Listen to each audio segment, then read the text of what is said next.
影片開始之前，請先幫我點個讚啦！看完影片有喜歡，可以幫我訂閱、開小鈴鐺，才不會錯過最新影片哦。影片中介紹的景點跟餐廳連結都幫大家準備好放在資訊欄嘍。Hello， 大家好，我是雙人許，歡迎回到我的頻道。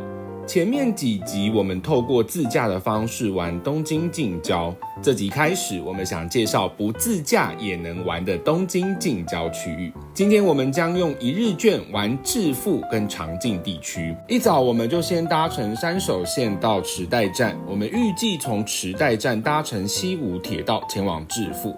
從東京出發前往致富，最好的選擇就是從池袋出發，當然也可以選擇從上野出發，搭到熊谷站，再一路玩回到致富。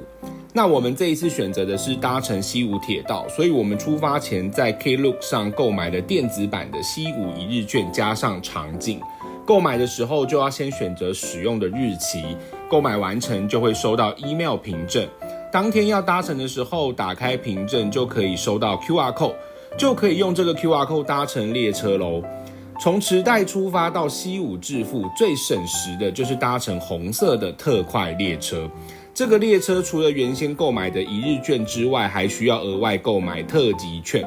在售票處找到特急券的售票機，這邊就會展示出當天特急的班次，選擇想要的時段、人次，投入對應的費用，就可以拿到特急券啦。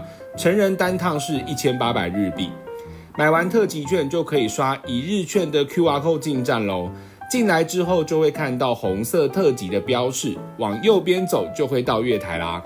特急券上面都會有車次、車號、座位號，找到對應的車廂上車就可以咯。從池袋出發大約需要搭乘1個半小時才會抵達西武致富站。一走出西武致富站，馬上感受到的就是我們來到鄉下了。看過去一片的山景，整個心曠神怡啊。車站外還有致富的地標，可以拍到此一遊照哦。其實那一天一走出車站外，馬上吸引住我目光的是這一片的櫻花樹。雖然已經掉了不少，但還能夠看到櫻花就很滿足啦。不管怎麼樣，先拍再說。好啦，我們就先準備來去吃今天致富的第一餐。致富的第一餐，我們選擇這家在網絡上評價不錯的山壽。主打一家店就能吃到致富名物，而他們家超人氣的肉汁壽把，主打超有存在感的吉太蕎麥麵，深受日本人喜愛。這一次我們就點了一份肉汁壽把，套餐是可以自選2種不同麵體的蕎麥麵，以及一碗肉量滿滿的味噌蕎麥湯。另一份當然就點了致富Maru Toko 御膳，也就是一碗能夠吃到所有致富名物的套餐，看起来是不是超澎湃的？趕緊來吃吃看。我们先吃吃看蕎麥麵本體好了，我先吃看看細的。它麵的蕎麥味很重然後麵體是很有嚼勁的麵體，是咬得到麵心的那種。但這個粗的應該會更有口感，硬度超級硬，很有嚼勁，很厚實的硬度。它就是有一碗的豚肉湯，加到這個豚肉湯，它的豚肉湯比較像是味噌湯的感覺，它本身的味噌湯的味道算蠻鹹的。我覺得蕎麥麵加下去吃，那個蕎麥麵的味道跟湯會融合在一起，麵會幫它附到湯。相比起來，我會比較喜歡粗的麵，因為我覺得粗的麵的那個咬勁會更強，因為我本來就很喜歡吃比較咬到麵心的那種。另外一個重頭戲，致富的名物就是有這個味噌豚肉，它有2種肉，第一個是用烤的，它的味噌烤醬非常濃郁，它的肉比較是沒有油脂的肉，咬勁比較強的肉，可是它的味噌幫它加了好多的分數。它就是里脊肉，中秋節烤肉的里脊肉片，它的味噌醬偏鹹，但是它的味噌醬是甜鹹的那種醬，這真的是很日式的味道。草鞋的豬排，然後它就是很大一片。好，我直接咬，這一定要動用到雙手哎。我覺得相較起來，它的調味沒有這麼鹹，它的味噌沒有這麼濃厚。然後它們炸皮好好吃哦，炸的這一個甜味噌的調味，就是讓它本身多了一個味噌的風味。但我覺得如果都來了，就點我這個套餐。我覺得點這套餐可以一次吃到就是這些東西，我覺得那個滿足度會蠻高的。吃飽之後，我們往致富神社方向走，途中會經過這條番場通。這裡以前是通往致富神社的參道，所以整條街從以前到現在一直都是致富生活的核心地帶。兩旁還保留了很多從大正到昭和初期的老建築。走在這裡會有時間停住的感覺。這邊不是商業觀光街，比較像是有人生活的地方，肉鋪、咖啡廳、小店都還在營業中。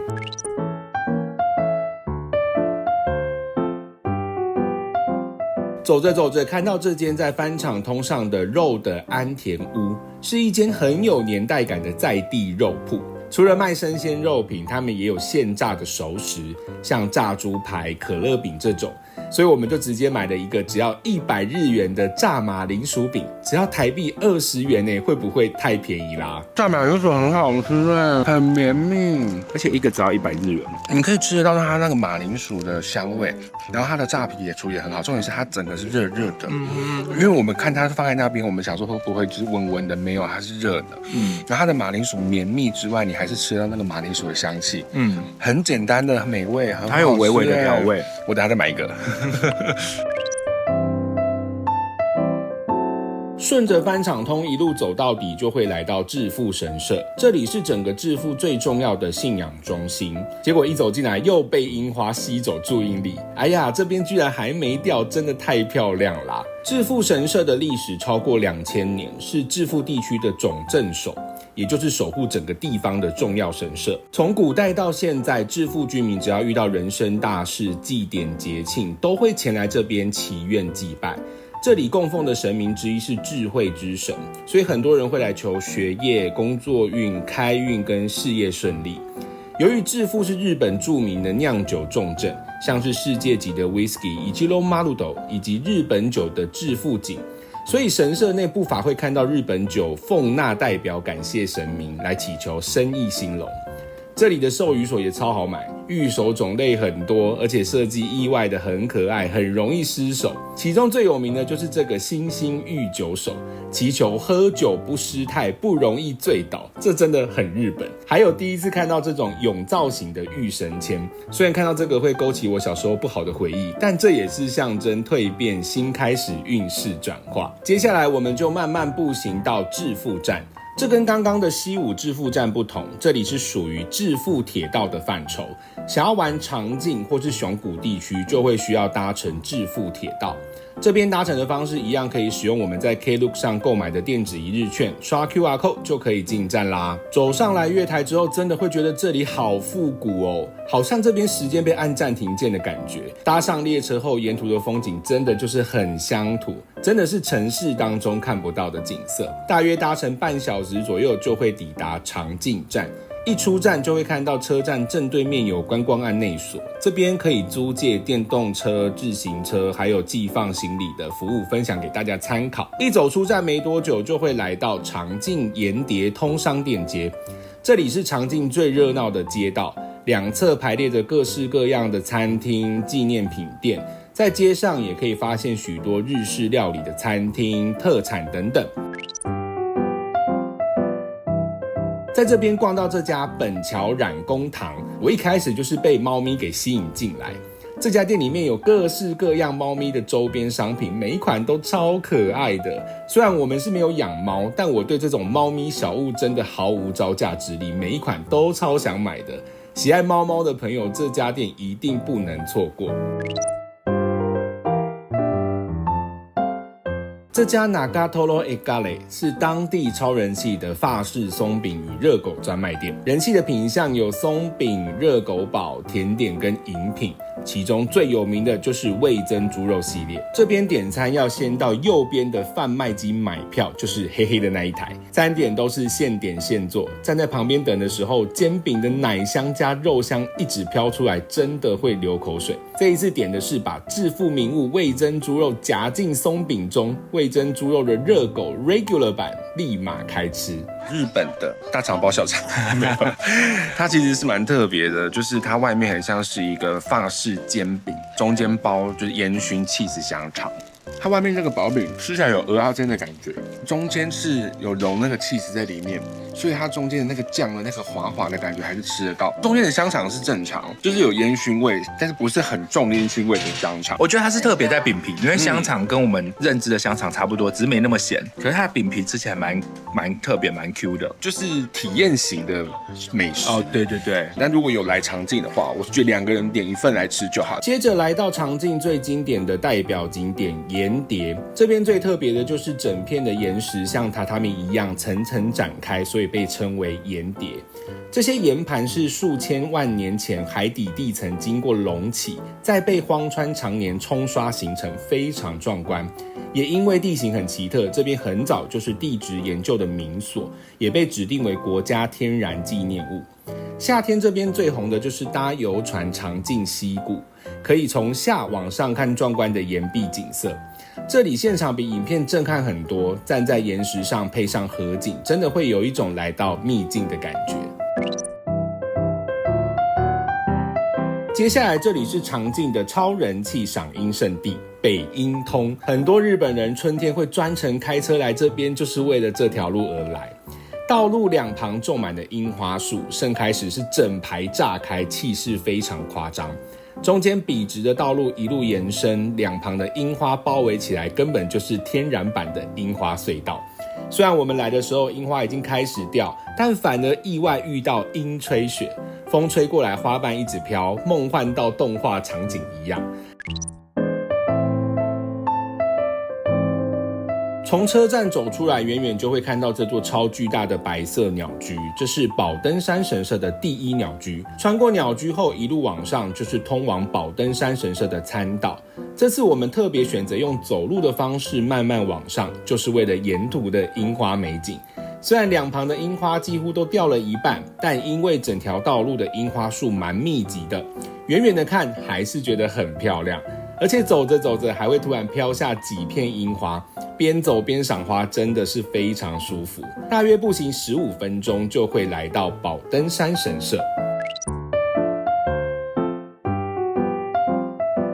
一到神社會先看到第二鳥居，加上筆直階梯直通主殿，後面整片的山林包圍，現場真的有種很安靜的靈氣感。寶登山神社創建超過1900年，是埼玉相當具代表性的古社之一。相傳日本武尊東征途中，為了鎮壓山林火災而祈願，而建造了這個神社來感謝神靈的庇佑。主殿華麗的社殿雕刻建築，加上四周絕美的景色，讓這邊成為埼玉縣第一個入選的米其林綠色指南1星級評價的神社。許多日本人也都會專程前來祈求開運、招福、商業繁盛跟交通平安。寶登山神社還有一個很有名的寶錘籤詩，抽一次是300日幣。籤詩就藏在小錘子裡面，需要稍微用點力才能夠把籤詩抽出來。重點是這個小錘子拿起來很有分量。這一次我抽到大吉，是不是代表這一支影片會爆呢？大家趕快幫我分享。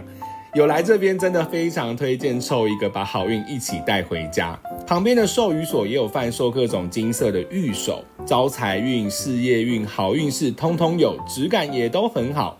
有來到寶登山神社，記得求個金運玉手哦。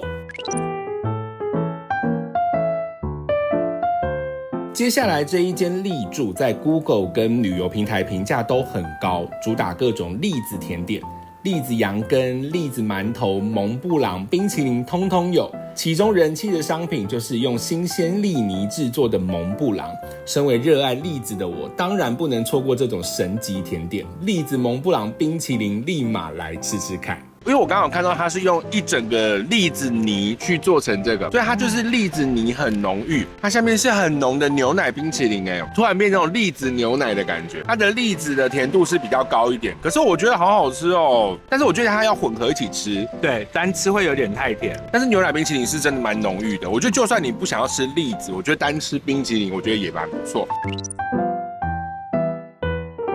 這家雷神堂是日本仙貝知名的品牌，蠻常會在觀光區看到，店門口就會看到現烤仙貝，醬油的香氣會一直飄出來。不過這一間我覺得根本是造型仙貝博物館，從超大到正常尺寸款式的仙貝都有，蠻有趣的。這一次還看到這個愛心仙貝，真的太可愛了，就是想要買一片來吃吃看。醬油味蠻香的，打開的時候就聞到了。它是很鹹的醬油味，仙貝本體蠻硬的，脆度很夠。其實是蠻香的，就是你在咀嚼的時候的那個米香會跑出来，然後再配上醬油味。但是這個算是我吃到的仙貝裡面醬油味道算比較鹹口一點的。這個是真的是直接在給你醬油的感覺，所以喜歡厚實款就會很喜歡然後你喜歡這種很酥脆類型，甚至有點微微堅硬感的，我覺得這你會蠻喜歡的。接下來我們就搭致富鐵道回到裕花田站來吃晚餐啦。這家巴黎食堂是當地超人氣的老字號食堂，它的建築被登錄為有形文化財，外觀看起來超像電影場景。走進店裡，昭和年代感直接拉滿，很像走進日本人家的客廳。這裡主打洋食跟食堂料理，各種飯類、拉麵、炸豬排凍、甜點等等都很熱門。這一次點的網絡上評價很高的蛋包飯，看到這擺盤就覺得非常家常味的感覺。還有這碗超浮誇的 Mega 超大咖喱醬豬排凍，2大塊炸豬排看起來就超欠吃的啦。蛋包飯一入口的時候會是番茄醬的味道比較重，中間的那個很像炒飯的感覺是我很喜歡的，只是說它的飯是比較黏的那一種，比較不是我們看到的粒粒分明的飯，飯中間還可以有碎雞肉，所以其實咬起來蠻有口感，是蠻家常的蛋包飯。但老實說，這是在台灣可以吃得到的風味。Mega 的醬的炸豬排近乎一個手掌大小啊。然後它感覺真的是有醬一起去炸過，所以看起來顏色蠻深的，跟我們早上吃的那個很像。它也是味噌醬，可是它的味噌醬比較鹹，它是直接來的鹹口的味噌醬。它跟早上的比起來，就是它的皮更厚，然後肉也厚一點點，但是皮比早上厚大概2倍，蠻明顯的，比較厚實一點。但老實說，我比較喜歡這個皮，我喜歡在有點厚實感的皮。確實，如果你平常不是吃重口味的人，你可能真的要想一下，它這蠻鹹口。它整體其實是很蠻昭和感的。那吃的東西也確實用這種比較昭和一點的食物，這種簡單家常的食物去呈現，我覺得是有趣。口味上的話，我覺得就是正常，沒有太驚豔。但是如果要大排隊，我可能不會特別來排隊來吃這個。最後我們就回到西武致富站，同樣搭乘特急列車回到池袋，一樣也是要先購買特急券，再刷 QR code 進站就可以咯。今天的致富常進一日遊就到這邊啦。下一集的東京近郊玩法，我們將前進高尾山。雖然高尾山是賞楓勝地，但沒有楓葉石的高尾山值得去嗎？沿途還有什麼必吃的鄉土料理？除了高尾山之外，還有什麼地區可以搭配成一日遊呢？請繼續鎖定每週四雙人學新片哦。今天影片就到這邊啦，喜歡我的影片請幫我訂閱、按讚並且開小鈴鐺，我會持續分享國內外好玩好拍的景點以及好吃的美食哦。也可以追蹤我的 IG 看更多美食旅遊的分享，我們下集見，拜拜。